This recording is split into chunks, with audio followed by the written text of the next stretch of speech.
In the previous lessons, what we looked at was the establishment of a general duty of care when it comes to cases of negligence in the examination of Donoghue and Stevenson, as well as the development of the principles of the duty of care, going through a number of cases, including the case of Dorset Yacht, as well as the case of Ans Merton.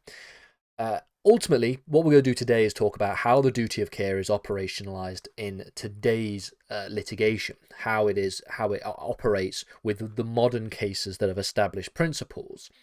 Now, we're going to look at how the duty of care is established in sort of general cases, and then also talk about how the duty of care is established in novel cases.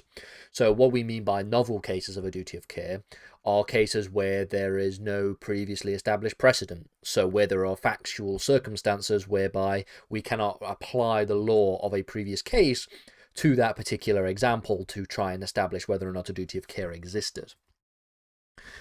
So like I said, we have spent some time examining the historical development of the duty of care, looking at how it develops from the case of Donoghue and Stevenson, and then applied to numerous other factual situations and new circumstances. And we're going to begin, like I've said, by looking at the duty of care as applied in novel circumstances, in novel cases. And one of the examples that we can look at is the case of 1990, in the case of Caparo and Dickman. Because what Caparo and Dickman does is give us a test for how one ought to approach the issue of establishing a duty of care in novel circumstances. So what we're talking about, as I've mentioned, is circumstances where there is not a previously established precedent. So for the most part, in a lot of circumstances, when we're applying the duty of care or asking the question of whether or not a duty of care exists, we can just defer to previous case precedent, and we can see other cases that are similar, where we can apply to the similar facts of those cases, and we can therefore establish whether or not a duty of care existed. But what about circumstances where the facts of this case are completely new, and there are completely new circumstances that we need to think about how to apply the duty of care to it? Well, in the absence of any case law authority, one ought to follow the Caparo and Dickman test by looking at the three establishment criteria. So they must ask the question of whether or not the damage in question was foreseeable on the part of the defendant, whether or not there was a sufficient amount of proximity, and if a duty is to exist, would that duty be fair, just, and reasonable? So given foreseeability and proximity, which are tests which derive out of the neighbour principle of Donoghue and Stevenson, and then given those two facts being established, if we were to apply a duty of care in those cases, would that situation be fair, just, and reasonable? That is how Caparo and Dickman establishes a principle of duty of care when it comes to novel cases. However, the application of the Caparo test has been difficult in recent examples and in recent cases, and arguably the most recent of this is the case of Robinson and the Chief Constable of West Yorkshire Police from 2018. Now, this case is quite interesting. So the facts of this case are as follows. The claimant was an elderly woman, Robinson, who had been knocked over by two police officers who were in the process of trying to apprehend a drug dealer on a high street. That is essentially the setup to this series of cases, to this case specifically.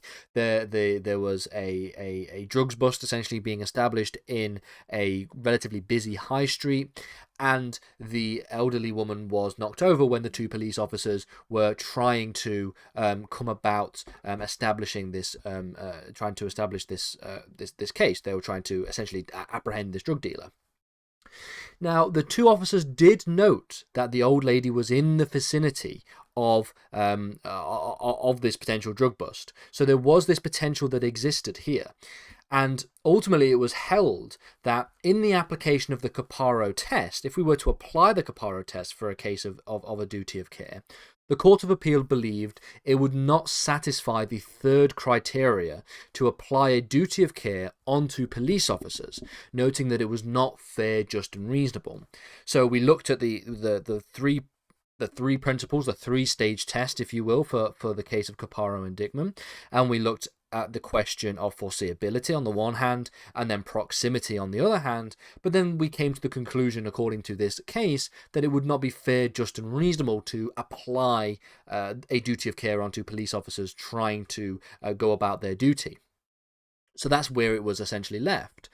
It then went and appealed to the Supreme Court, where the Supreme Court overturned this ruling, noting that the police officers did actually have a duty of care to the claimant, to the elderly woman who was knocked down in the process. They said that in cases where the question of whether a duty of care arises, and in those cases where it has not previously been decided, so specifically we're talking about novel cases, the duty of care in novel cases, okay, the courts will consider the closest analogies in the existing law, with a view to maintaining the coherence of the law and the avoidance of inappropriate distinctions. They will also weigh up the reasons for and against imposing liability in order to decide the existence of a duty of care that would be just and reasonable. In the present case, however, all that is required is the application of particular circumstances of established principles governing liability for personal injury. That is the establishment that we find. And this is something that is discussed even further when we talk about another case that takes place in and around the same time, the case of Darnley and Croydon Health Services. The facts of this case are interesting. Essentially, the claimant had gone to an NHS accident and emergency service after having sustained a head injury. Now, he was told by the receptionist at the desk an incorrect waiting time. The information ultimately led him to return home. So he goes to A&E, he says, I've got a head injury, and the receptionist makes a mistake. The receptionist says it gives them a waiting time, which is actually incorrect. It's a much longer waiting time than was actually the case. And the information being told of the waiting time had led the claimant to go home instead of sitting around and waiting for being seen by the doctors at the NHS.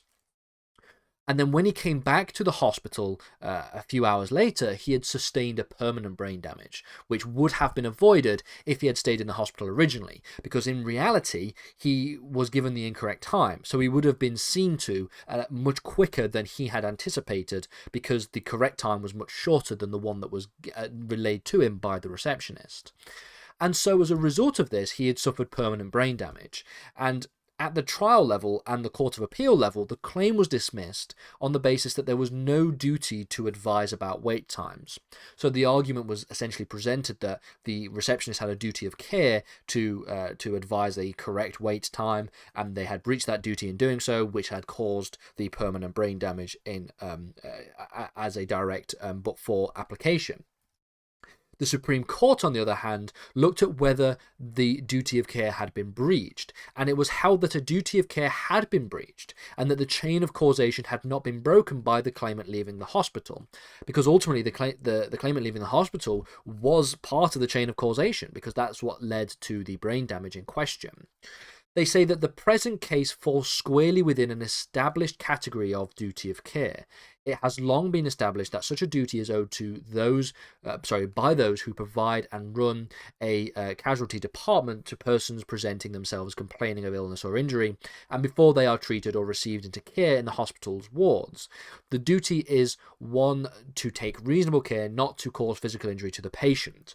Moreover, the scope of the duty to take reasonable care not to act in such a way as foreseeably to cause such a patient to sustain physical injury clearly extends to a duty to take reasonable care not to provide misleading information which may foreseeably cause injury. So the receptionist gave misleading information, was negligent in the application of this misleading information, and the result of which was that they had sustained physical injury owing to the application of this misleading information.